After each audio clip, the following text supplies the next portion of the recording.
going to be reading an awful lot this morning, so try not to get bored on me. But 2 Kings chapter 3. Somebody put on Facebook the other day, what's the best book you've read lately? And so I put 2 Kings. I don't think it went over very well, but it is. 2 Kings to me, actually the Kings, 1st and 2nd Kings, 1st and 2nd Samuel, 1st and 2nd Chronicles, those are just cool. There's a lot of stuff in there I don't understand, but there's a lot of cool stuff in there. And so in 2 Kings chapter 3, just bear with me as I try to read. I might quit halfway through it and let you read it on your own. But since y'all quit with only one song this morning, we've got plenty of time to read. It says, Now Jehoram, the son of Ahab, began to reign over Israel and Samaria the 18th year of Jehoshaphat, king of Judah, and reigned for 12 years. And he wrought evil in the sight of the Lord, but not like his father and like his mother, for he put away the image of Baal that his father had made. Nevertheless, he cleaved unto the sins of Jeroboam, the son of Nebat, which made Israel to sin. He departed not therefrom. And Mesha, the king of Moab, was a sheep master, and rendered unto the king of Israel 100,000 lambs and 100,000 rams with the wool. But it came to pass, when Ahab was dead, that the king of Moab rebelled against the king of Israel, and King Jehoram went out of Samaria the same time, and numbered all of Israel. And he went and sent to Jehoshaphat, the king of Judah, saying, The king of Moab hath rebelled against me. Wilt thou go with me against Moab to battle? And he said, I will go up. I am as thou art, my people as thy people, and my horses as thy horses. And he said, Which way shall we go up? And he answered, The way that goes through the wilderness of Edom. And the king of Israel went, and the king of Judah, and the king of Edom, and they fetched a compass of 7 days' journey, and there was no water for the host, and for the cattle, and they followed them. And the king of Israel said, Alas, that the Lord hath called these three kings together to deliver them into the hand of Moab. But Jehoshaphat said, Is there not a prophet of the Lord, that we may inquire of the Lord by him? And one of the king of Israel's servants answered and said, Here is Elisha, the son of Japhat, who poured water on the hands of Elijah. And Jehoshaphat said, The word of the Lord is with him. So the king of Israel and Jehoshaphat and the king of Edom went down to him. And Elisha said unto the king of Israel, What have I to do with thee? Get thee to the prophets of thy father, and to the prophets of thy mother. And the king of Israel said unto him, Nay, for the Lord has called these three kings together to deliver them into the hand of Moab. And Elisha said, As the Lord of hosts liveth, before whom I stand, surely were it not for thy regard for the prophet, for surely were it not that I regard the presence of Jehoshaphat, king of Judah, I would not even look toward thee nor see thee. But now bring me a minstrel. And it came to pass, when the minstrel played, that the hand of the Lord came upon him, and he said, Thus saith the Lord, make this valley full of ditches. For thus saith the Lord, Ye shall not see wind, neither shall ye see rain, yet that valley shall be filled with water, that ye may drink, both ye and your cattle and your beasts. And this is but a light thing in the sight of the Lord, and he will deliver the Moabites also into your hand. And it shall smite every fenced city and every choice city, and shall fell every good tree, and stop all the wells of water, and mar every good piece of land with stones. And it came to pass in the morning, when the meat offering was offered, that behold, there came water by the way of Edom, and the country was filled with water. And when all of the Moabites heard that the kings were come up to fight against them, they gathered all that were able to put on their armor and upward, and stood in the border.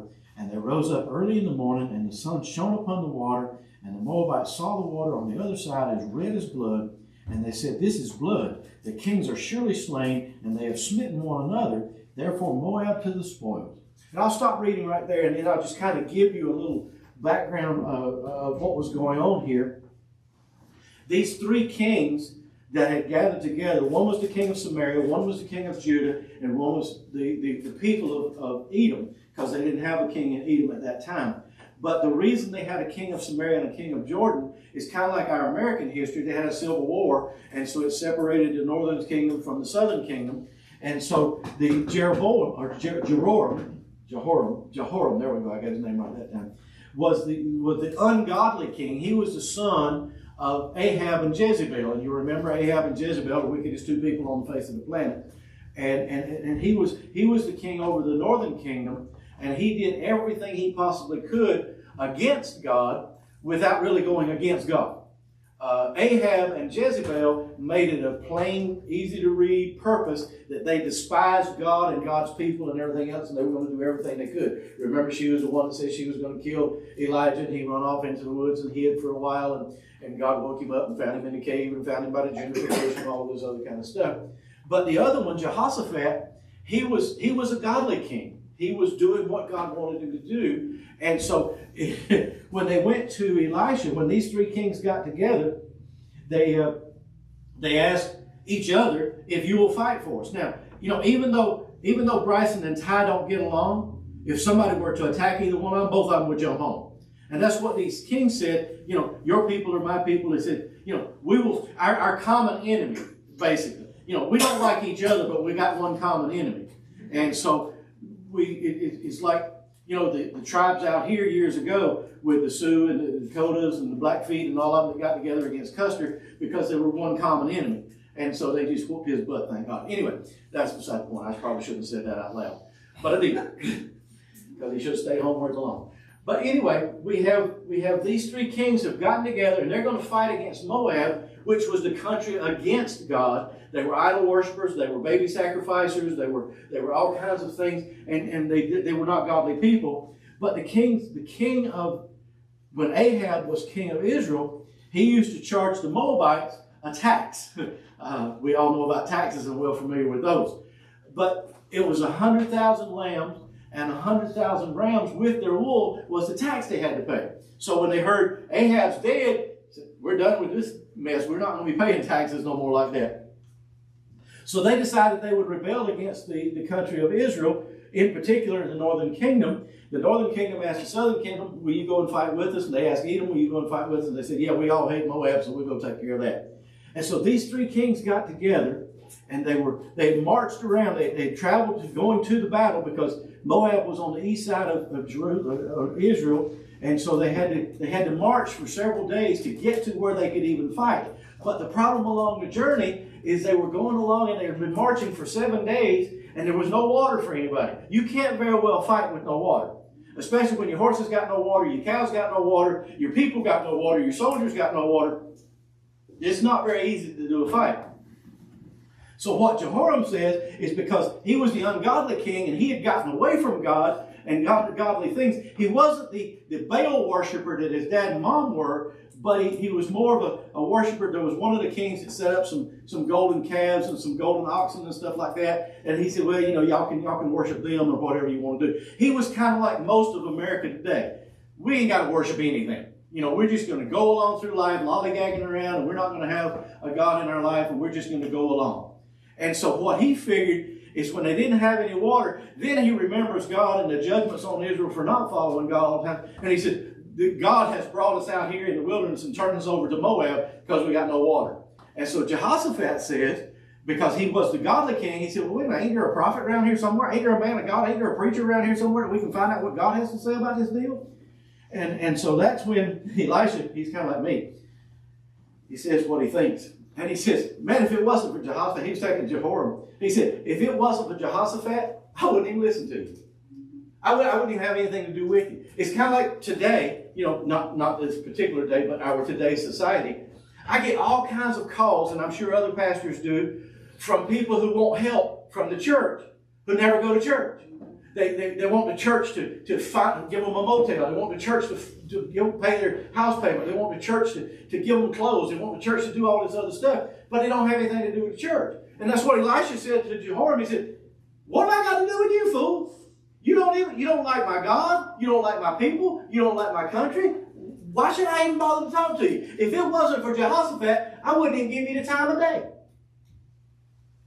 And so we have Jehoshaphat, who says he was the godly king. He was the one that was following God and God's purposes. He says, well, wait a minute, ain't there a preacher around here somewhere we can talk to and see what God wants for this thing? And so they did. And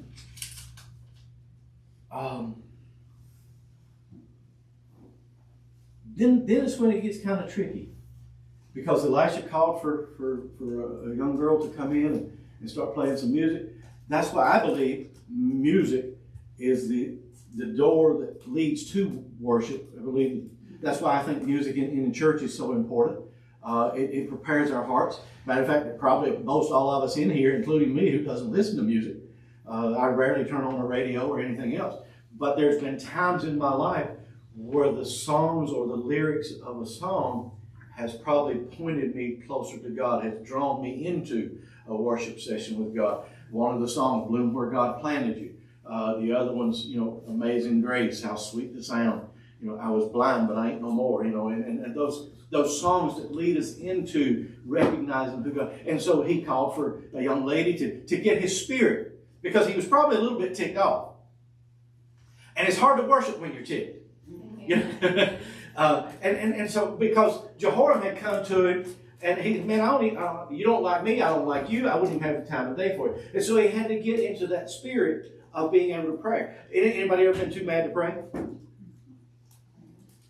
Okay, we got two of you that are honest. The rest of you, you two don't have to come to the altar today. but there's been times when we haven't been in the mood to worship. There's been in the time, maybe something stressful going on at work, maybe something stressful going on in your family, and it's not just, you just stop cussing your spouse out and start singing Hallelujah Hoedown or something, And so he had to get in that spirit of being able to fellowship with God, being able to commune with God. And so then God told him to do one of the stupidest things you've ever heard of. They got no water. They're exhausted from the 7-day march. They've had nothing to drink. They've got a battle to fight.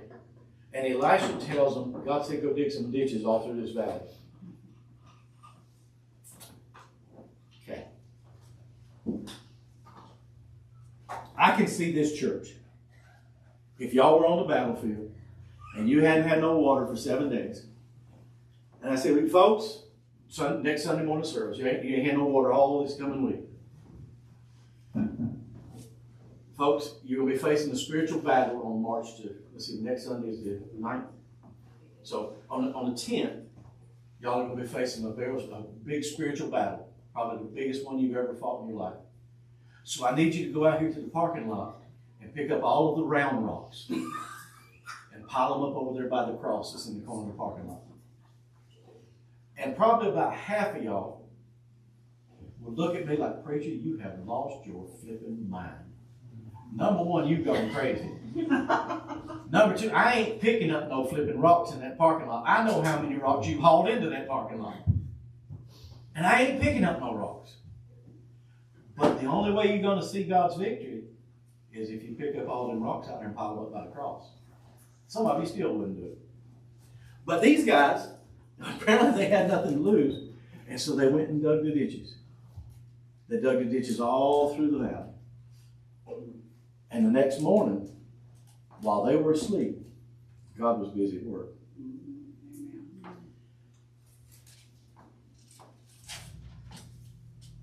So the first thing we have is they had a need. They had a need. They needed some water.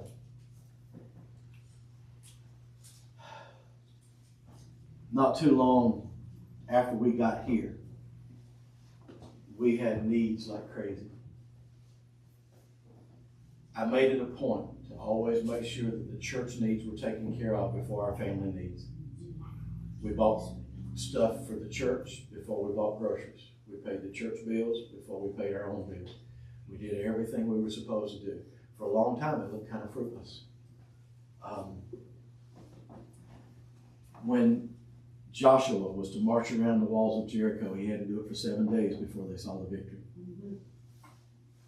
When Joseph had his first dreams, from the time he was sold into slavery till the time he became second in the kingdom, was 13 years. Moses had to wander around in the wilderness for 40 years before God used him to lead the nation of Israel out of slavery. David, from the time he was anointed king over Israel to the time he actually became king, was 17 years. Sometimes it takes a while to get to where God has for you to go. Now, on the flip side of that, sometimes it takes place overnight.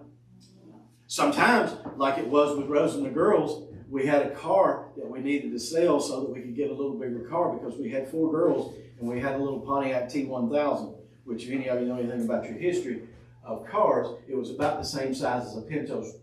Anybody remember what Pinto looked like? Anybody remember what the Gremlin looked like or any of those kind of things? Well, it was about that same size. And I'm not talking about that Gremlin that you on TV and don't sprinkle no water on it. I'm talking about a car. But it was, and so we needed something because the girls like to eat and they were growing. And so we had to get something that we could haul them around in. And we needed to sell this car in order to be able to get it. And so Rose and the girls went out and they marched around the car 7 times, praying that God would sell the car so that we could get something else. For 7 times they walked.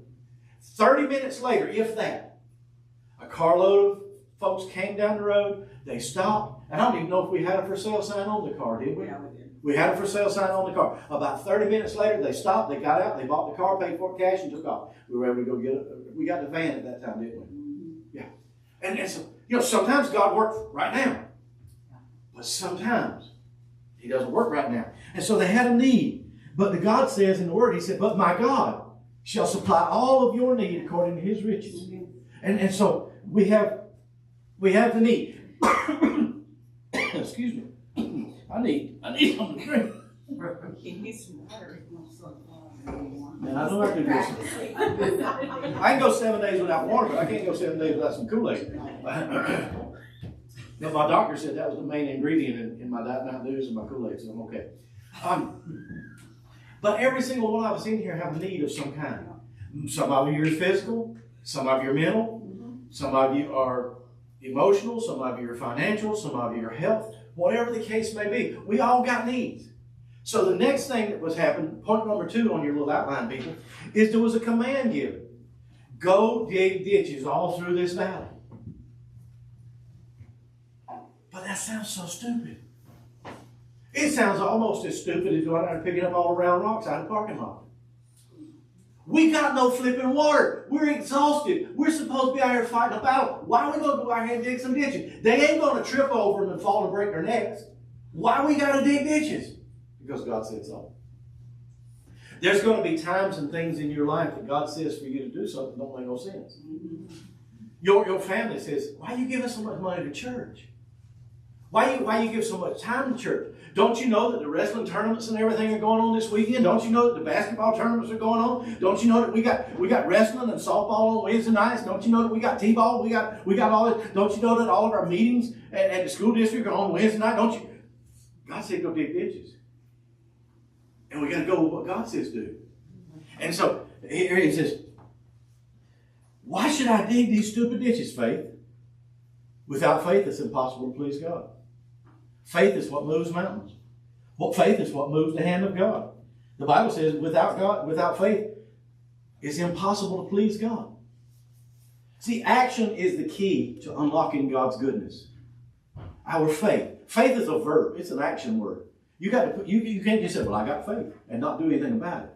No, they had to go dig ditches. They had to go march around the walls of Jericho. They had to cross the Jordan River. They had to put their faith to the test. There was one particular time, the priest had to step into the water before the waters receded. Y'all remember that one? They actually had to do something. And so faith is the key. Action is the key to unlocking God's goodness. You remember Naaman when he had to go dip in the river 7 times before he was cleansed. I mean, you can probably imagine on that 6.5 time coming up out of that water, this is flipping ridiculous. And one of the servants said, what you got to lose, fool? And what I asked the church today, what I asked the world today, what I asked the community today. Okay, if I'm wrong, I end up being worm food.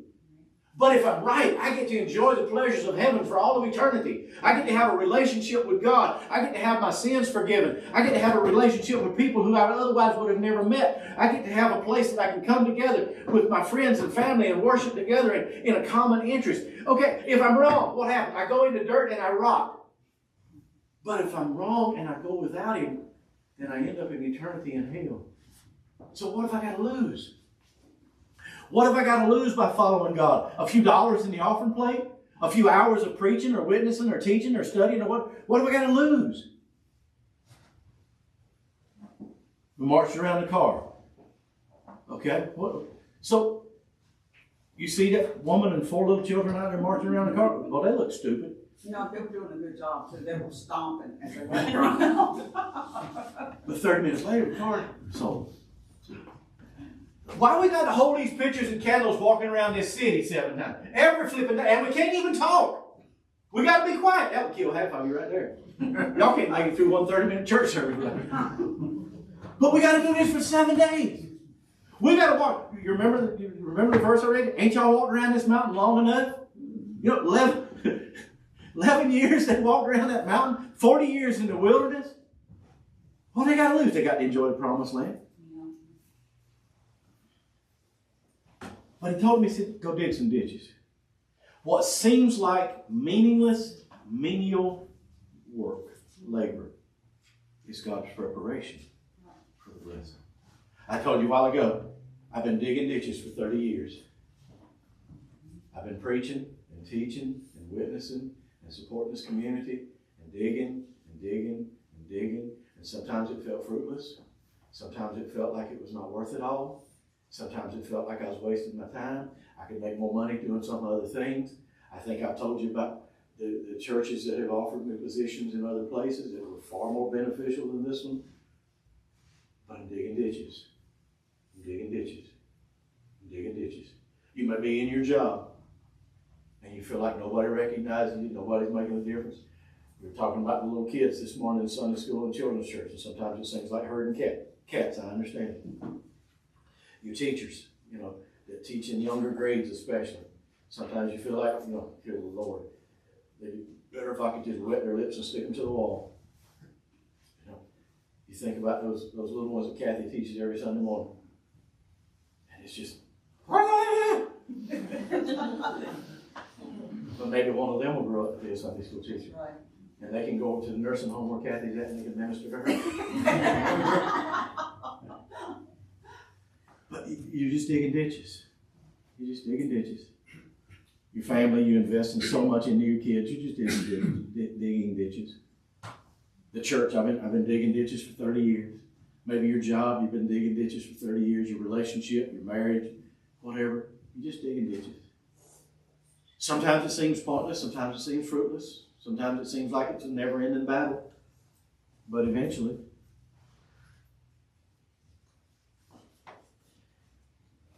see, you come back here too late to tell me that God don't work in miracles. You just, I've seen God work so many times. I've seen the cattle trucks flip over out on the highway and the sheriff's department call me and say, you need a cow? Yeah, afraid I do. I've seen the times when there won't be no Christmas for the kids and some church somewhere sent out a whole truckload of toys and stuff for the kids. I've seen the time when we didn't have stuff around this church and somebody would donate something to the church. Every set of pews that we've had, let me see, 1, 2, let's see, we had the old bus seats, we had the white pews, we had the brown wooden pews, we had these, we had the ones that, we've had 5 different sets of pews. And every time it keeps getting better and better and better. We just keep digging ditches. We've got all of this beautiful oak trim in here that used to be a jail. We've got a beautiful foyer out there, this room over here, downstairs got a full kitchen and stuff. Just digging ditches. We've seen lives changed. We've seen lives saved. We've seen people transform, move to other places, and be an absolute witness to their new communities. Just digging ditches. Yeah, it bothers me sometimes that they don't come and stay. You know, that we don't get some help around here. You know, Melvin and Tia are starting to grow a little bit. I fully expect them to move off to Cheyenne somewhere.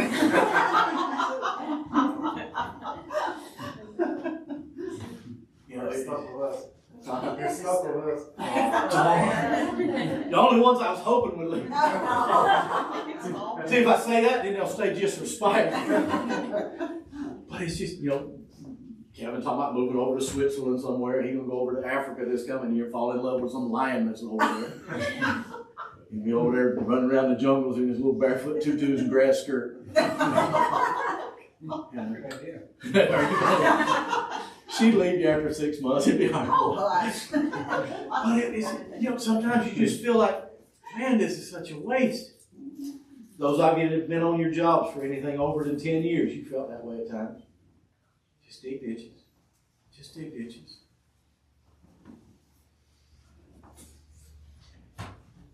But then the next morning, they woke up, and the Moabites said, whoa, dude, them Christians couldn't even get along. I mean, those kings couldn't get along with each other.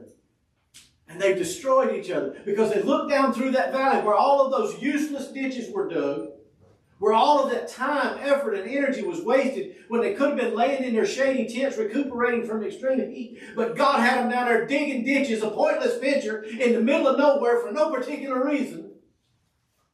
And that morning the Moabites got up and they looked. Whoa, dude, that valley is full of blood. Those kings couldn't even get along with themselves, and they began having a church fight down there in the middle of the valley, and they were killing each other. Let's go down there and get all the spoils. They got a surprise when they went down in there. They had fully quenched Israelites that were ready for the battle, and they kicked butt on the Moabs because their faith was rewarded. See, at some point in your Christian career, your faith is going to be rewarded. It may not be here on this earth, but it might be. There was a time when we couldn't afford to turn the heat on in our church building. I turned it up to 75 this morning so that the kids could be warm downstairs. Sometimes I walk out and forget to turn it off in the afternoon. Yeah, I always turn around and come back because that's a chinchy type person I am. I'll see a light on something. I even got the neighborhood trained now. I'll get a call once in a while. Pastor, there's a church light down on in your basement. Oh, really? See if you can borrow Jill's key and go get it. No, but we'll come back. Somebody will call me once in a while. You know the back door is open on your church? Or the gate's open on your church? You know, just people. We've been digging ditches. We've been building up a testimony. I can probably go to any business here in town and get something from the church or for the church and say, you know, I didn't bring my wallet with you and I didn't bring my debit card. Is it okay if I get this and just pay for it when I get back to town? And probably almost half of the businesses in this town will say, sure, Pastor, no problem. Because we've been digging ditches. We've been digging ditches. Been digging ditches. Been making sure that all of the church bills were always paid on time and early most of the time. Been digging ditches, digging ditches. By the breakdown on the highway, just digging ditches. Me and Danielle were antelope hunting one time, and I hit a hill. I was driving like Ty, and I hit a little hill that was too fast. Flipped my battery over into my fan, and so my fan stopped, so my car overheated, and I was stuck out beside the road. Somebody come by and said, "Oh, Pastor, you need something? Yeah, you got a jug of water, you can help me get to town or whatever?" No problem. Digging ditches. Digging ditches. Every new car I've had, every new truck I've had for the last 12 years is because I dug some ditches years ago. I bought a car for a guy who was broke down on the highway and gave it to him so he could continue on his journey. And the owner of the dealership saw me. And he's been giving me a deal ever since. Been digging ditches. Been digging ditches. See, their faith was rewarded. See, it sounded real stupid when Elijah, the man of God, said, "Go down in yonder in the valley and dig ditches in that dry, dusty soil." But why? I'm sure there was people that asked why. I'm sure there might have been some people that didn't go. But they got to reap the benefit anyway.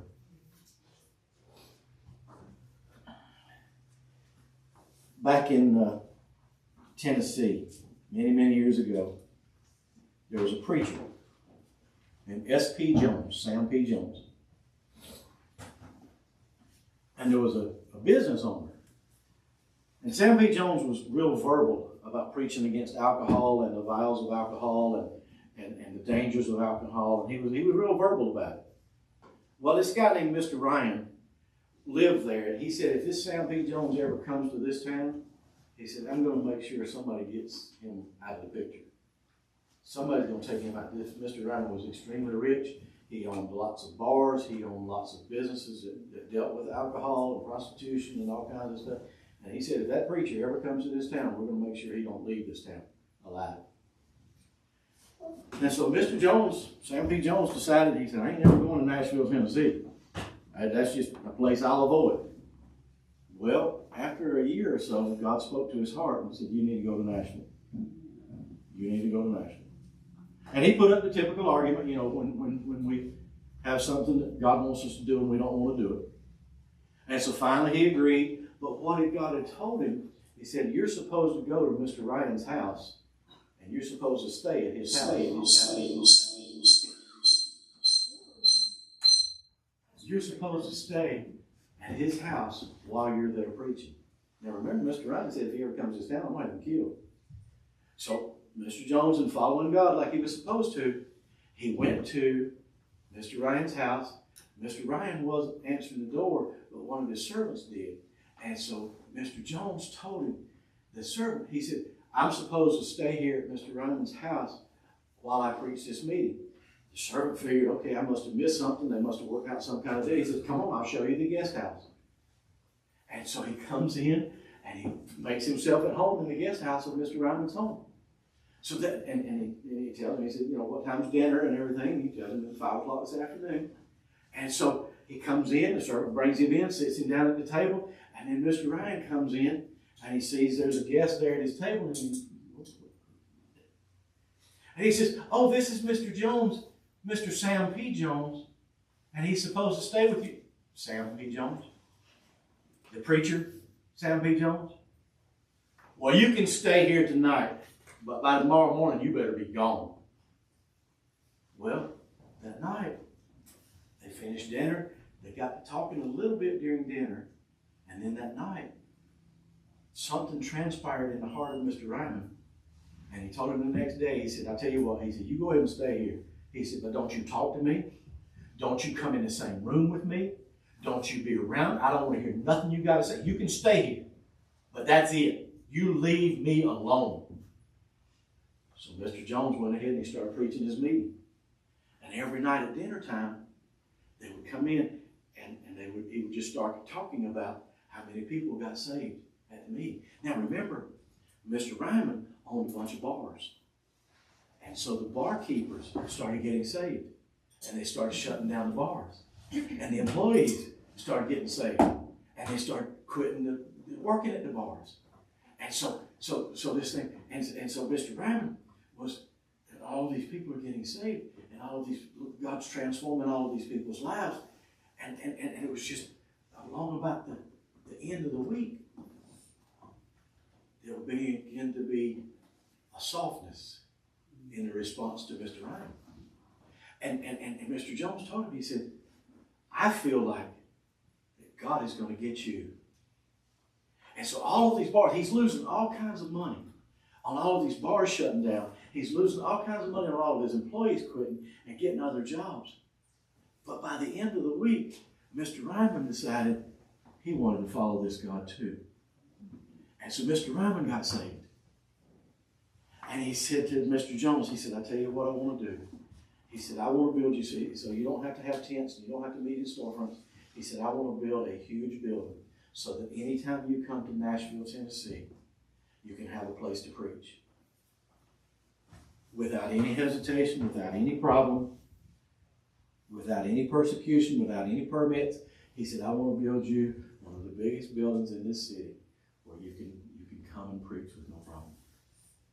So they did. He built this big, huge building. And Mr. Jones was able to preach there anytime he wanted to. And they named it the Union Gospel Tabernacle. That was the name of this big, huge building that was built in Nashville, Tennessee for Mr. Sam P. Jones. Because he kept digging ditches. He kept digging ditches. God, I don't want to go to him. Just like Ananias when Paul was supposed to go down to a street called Straight. God, do you know what this dude has been doing? He's been killing. I don't want him out now. You need to bring him on down here because I got to show him the great things he must suffer for my name's sake. Mr. Jones, I don't want to go to Nashville, Tennessee. That Mr. Ryman guy, he said he was going to kill me. I don't want to go. But I got to go dig ditches. I got to go teach that class one more time. I got to go preach in that church one more time. I got to go put my offering in that plate one more time. I got to teach them 3-year-old milk monsters one more time. I got to drag them kids to church one more time. I got to keep giving them the Bible. I got to keep telling them, watch your language. That ain't a good testimony. Be careful little eyes what you see. Be careful little ears what you hear. I got to keep digging ditches. And Mr. Jones was able to get a big, huge building there in Nashville, Tennessee called the Union Gospel Tabernacle. That was why it was built. It was built as a church. It was built to serve God. And a man that was hesitant to even go because of the fear of persecution for his life, he just kept digging ditches. And some of you might be familiar with the name they changed it to a little bit later. It's called the Ryman Auditorium in Nashville, Tennessee. It's where all of the gospel and country greats perform. To get into the Ryman Auditorium is, man, you've reached it. Because one man was digging ditches. Digging ditches. So when you feel like your Christian service is pointless, when you feel like I've been at that stupid little church there in Hardin for 30 years, I could have gone to Billy to one of them big churches who have all of this kind of stuff and be with my kids every Sunday, I'm going to keep digging ditches. Maybe they'll get a good pastor one day. I'm going to keep digging ditches. I'm going to keep digging ditches. You keep coming and teaching them 3 or 4 little kids in your Sunday school class. I keep coming every Sunday morning to that same old group boy. And I keep digging ditches and digging ditches. By the way, I talked to Carson this past week. He's in rehab again. So y'all That's pray. good. It is good. It is good. Y'all pray for him. Just keep digging ditches. The gentleman that was here on Wednesday night, I can't remember his name. Anybody remember his name? Anyway, he keeps coming. He's still an alcoholic, but he keeps coming. Just keep digging ditches. I go around this town, and for the older generation, I can walk over by Town Pump there in the corner of the Mormon churchyard. Hey, preacher, pray for me. No, don't pray that I'll quit drinking. Just pray for me. Don't pray that it's going to make me sick. But pray for me, preacher. Just keep digging ditches. I've got several, Gilbert Carpenter, Gerald Littlelight, all of those guys just kept digging ditches for years. Now they're in heaven, thank God. They died probably still alcoholics. But they got pointed to Jesus somewhere along the journey. Freddie knows his gun. He told me, he said, I'm 67 years old. And nobody's ever took the time to tell me about Jesus. Right here in America. Right here in our Crow Reservation. Nobody ever took time to tell me about Jesus. Just keep digging ditches. Just keep digging ditches. I don't know if we'll ever have over 100 people in our church. But we're going to keep digging ditches. We're going to keep digging ditches. In your life, just keep digging ditches. Sometimes it seems fruitless. Sometimes it seems pointless. Sometimes it even sounds stupid to dig ditches in a dry valley. But that's where faith comes in. I know God called me here, and God brought you here. And our job is to dig ditches. Maybe somebody else will reap the increase. Maybe somebody else will get the faith rewarded. I think I've seen quite a bit of faith rewarded already. Just looking out here at you. I mean, we got people here who I thought would never be here. Faith rewarded. I invited Kathy for 13 years before she finally came in. I started just name her Joseph. Been knowing Melvin ever since he was, I guess you were like 5 or 6 years old the first time I ever met him. How old are you, Melvin? 30. 30? Yeah, he was probably about 5 or 6 years old when I first met him. Faith rewarded. You got one when she was born. Mom was troubled. Mom was a troubled little teenage girl, got mixed up with the wrong people. And there's the result of it. A beautiful young lady who loves God. Digging ditches. Digging ditches. What ditches are you looking at? Deciding, I don't need to dig that ditch anymore. It's time to cover that thing up. It's time to cover that thing up when God says cover it up. Can these bones live?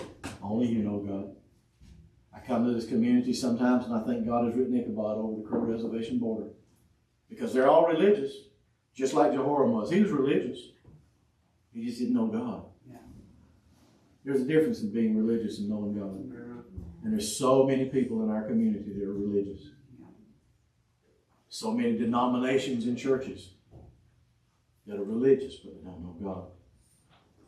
And I'm not naming any particular denomination either, because there's some in the Baptist church too. They're getting bat crap crazy. Got all kinds of stupid stuff going on. You want to keep digging ditches? Why should I? Because God said so. Ain't that good enough reason?